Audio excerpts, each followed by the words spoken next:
先週木曜日と金曜日の 2days、 東京ドームで6年の活動の集大成となるファイナルライブを行いました。も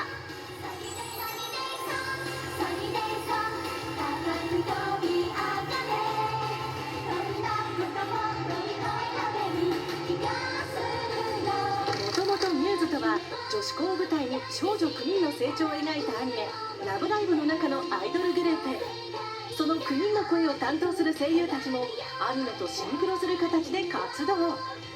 まるでアニメのミューズたちが目の前に舞い降りてきたかのようにシンクロしたライブが魅力なんです。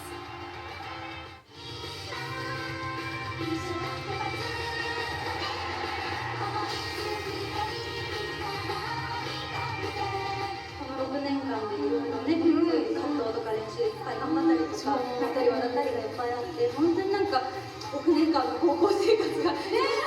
ったなって思いますね。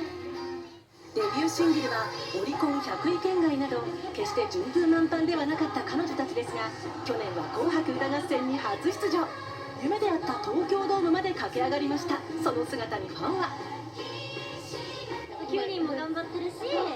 私らも頑張ろうみたいなのには本当になりました。最後まで諦めなければ夢は叶うんだなっていうのを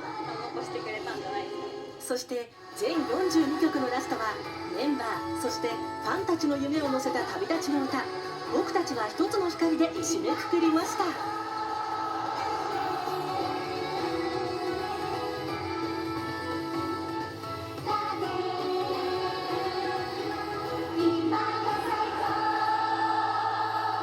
かないって多分決めてたと思うんですけど、あの大合唱でやられました。いや、ずるいよ。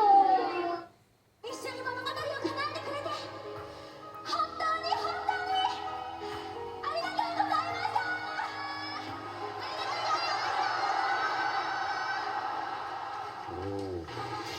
紅白に出て